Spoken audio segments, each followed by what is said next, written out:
Hello, my name is James today, and I'm here to read the Daily Reflections book for September 13th, 2025. It's called Repairing the Damage. Good judgment, a careful sense of timing, courage, and prudence. These are the qualities we shall need when we take step 9. That's from the 12 Steps and 12 Traditions book, page 83.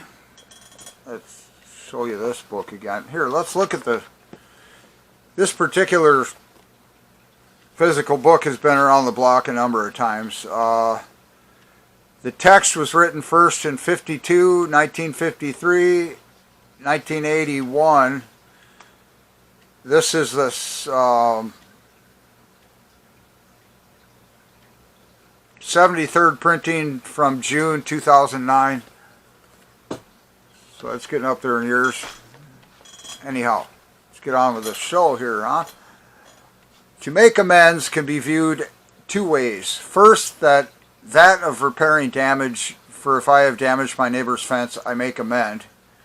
And that is a direct amend. The second way is by modifying my behavior.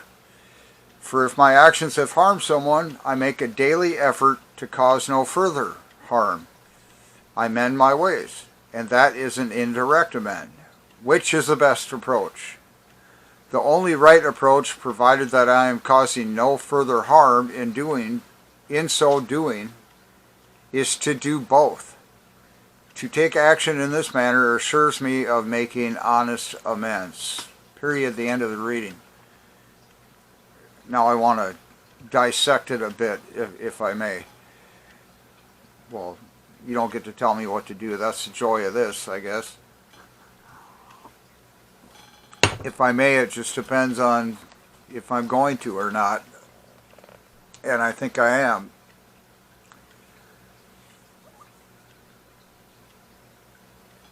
It seems like I need to give you a recap on the last few days.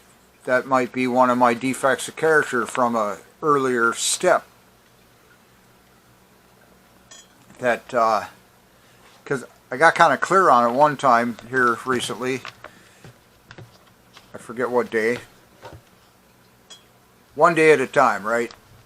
What are we doing today? What are we talking about today? And a couple of things, at least one, a couple of things about myself. I've been sober almost 20 years. The first 2 years, I was a dry drunk, meaning I wasn't really working these steps. I had no... The only thing I had going for me was that I had quit ingesting all the toxic poisons of alcohol and drugs. Verbally, mentally, thinking-wise, psychologically, physical, I still had plenty of difficulties. But I had arrested the behavior, let's say. Here, what's the difference between... It says, here, step 9. See what it says. The 12 Steps of Alcoholics Anonymous. Step 9 above my finger there. Made direct amends to such people wherever possible, except when to do so would injure them or others. Period. The end of step 9. I've always got questions. I think it's important to question a lot of things. Question everything, maybe. And then also, you kind of need to fine-tune your questioning. Need to ask questions about things you don't know about, or I don't want to get all entangled into that. So, made direct amends to such people wherever possible. Who are these such people? They came from step 8, step 8, made a list of all persons we had harmed and became willing to make amends to them all. Step 9, made direct amends to such people wherever possible, except when to do so would injure them or others. made direct amends. Okay, so does that imply, or does that mean, or where does that leave indirect amends? And then why is it wherever possible rather than whenever possible? And except, we get a loophole here, except when to do so would injure them or others. Now, I think it was yesterday's reading. We need to make sure that if we're not making an amend to somebody we feel strongly deserves one, let's say, but we're afraid, period. I don't know why you might be afraid. Lots of reasons. I don't want to unpackage that right here.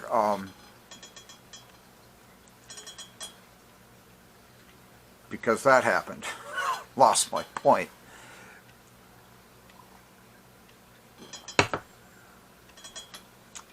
Oh, we make direct amends whenever possible. Whenever means that we're not going to cause any more damage by just rushing into a situation, dredging up the past with a bunch of ugliness, and then offering some way to repair it, like in the way that, you know, previous to this, I don't know how all this would happen. The most primary of the introduction into this, you're somebody, there's somebody else over here, or a group, or whatever, you feel poorly, you think you want to say you're sorry to them and try and, let's say, pay them back the money that you said you would borrow, but you never. It's been 13 years, it's been 12 weeks, it's been 5 months, and you said I'll pay you back tomorrow, whatever, something like this, because I think it can make a decent example. So we're drinking and we want more booze, but we're out of cash, so we go to somebody and we say, may I borrow $10, I'll pay you back tomorrow. And you get $10 and you get some booze, and then you drink it, and then you never show up again in this person's life for 5 months. You don't call, you don't write a letter, you don't send a text, you don't tell somebody else to give them a message, nothing. Now, after this month, you figure out that your life has become unmanageable. Let's read step 1. We admitted we were powerless over alcohol, that our lives had become unmanageable. Say, okay, so these people, we make this list in step 8 of these people we had harmed, and let's say this person that we're owing $10 to is on this list because we've become willing to make an amend to them, and then we made such direct amends to such people, whatever it said in step 9, right?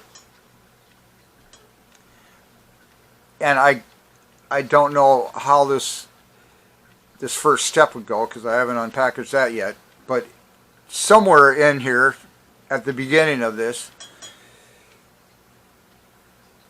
you ran out of money, you wanted drugs, you got your drugs, well, you borrowed money, you got your drugs, and then you didn't pay the person back that gave you the money for the drugs because you were enjoying the drugs, and you know how that goes, right? You just, and okay, and then whatever happens, you end up, what's the Bible call it?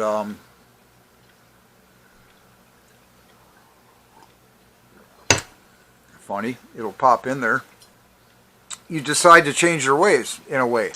You want to make amends. You need to apologize. You figure you owe this person an apology. How did that come about? Well, your life was unmanageable.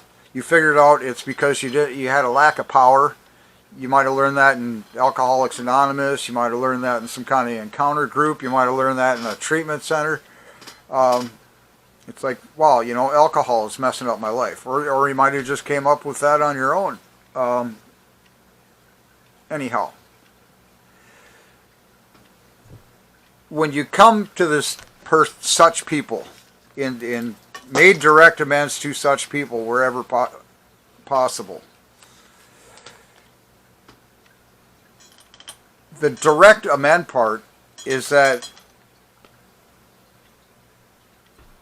it's, let's see if I can get this right.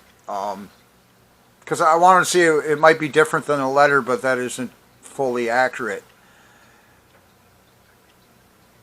The direct amend, the most direct amend, let's say this would be like a face-to-face in real life encounter. Maybe Zoom, maybe a video equivalent of being face-to-face, maybe. And somewhere in the beginning of that conversation, and then prior to this conversation taking place, I don't know what transpired to get that to happen. Okay, but one thing at a time, right? We're at this conversation point where we're meeting with this such person that we think we had harmed, and they're agreeing to hear us out on the matter. Okay, so something right away here, I'm going to say two things from my own experience, is that the verbal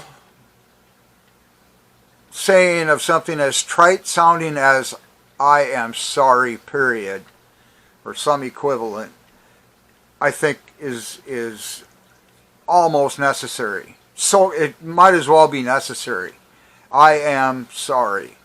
And big capital letters, and some way to repair that damage. Okay, and then how this might happen is all that previous stuff I said, I don't know, but you're at this meeting with such person and you want to try and make an amend, and they're cooperating by just showing up. Okay, and you, what you do not want to do is blame them and try and justify your behavior because of something they did. And I made a slight mention of that in a previous video, that it's like, well, you started it. I would have never done the things I did had you done something differently.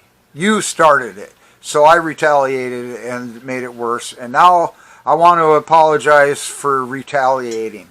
But you started it. See, it's kind of like a unspoken, but you started it. And that is not the purpose, at least for the recovering addict or alcoholic. It's to demonstrate that, I made some notes here that I don't know if I'm going to consult, but I will.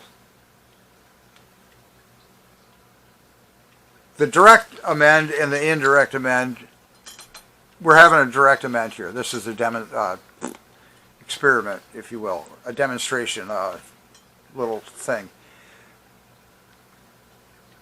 In the course of my recovery, I discovered that I needed to make a list of people I harmed. I put you on that list in whatever position. It's just, in the course of my recovery, I realized I may have harmed you, and I feel bad about that. I am sorry, that verbal thing, and is there anything I can do to fix this? If you feel like I need to make some kind of reparation or repair. And that's why I brought up this example, the $10. And maybe this person is clear-headed enough and not emotional, and you're not either. And they say, yes, 1 month and 1 day ago you borrowed $10, and I haven't heard from you since until right now. Where's my $10? If you could pay me back the $10, and you gave me your verbal, I'm sorry, here's your $10, and this other person, this such person, might just say, thank you. That's wonderful. You may go. and la la la, you know, all better now. Because this camera's going to cut me off again. And I got new batteries on the way. We'll see how all this turns out. So that's like a direct amend. And the whenever possible. There was no injury happening again here. That's why it's whenever, not, or wherever, rather than whenever. Because whenever kind of implies that this chance of causing harm, we're just not thinking about that. And we just blurt out, I did all this horrible stuff to you, and I'm sorry, let me pay you back in some manner. You know, it's like this other person, we need to keep their perspective in mind. We don't, they could, who knows what, they might have restraining orders against us. They might physically attack us. They might try and, physically attack us, cause harm to us in a way that's going to cause the addict, the user, the alcoholic to start using again.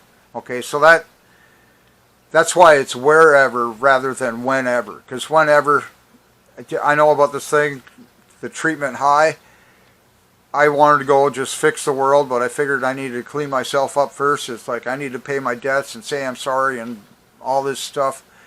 And man, people can be unreceptive, okay? And so what did the first thing in the reading today say? Good judgment. I don't know where that comes about. Wisdom, age, time, your sponsor, your higher power. Just listening to AA meetings, watching videos like this. Repairing the damage. Okay, for today's reading, camera might have turned off. I'm going to imagine it didn't.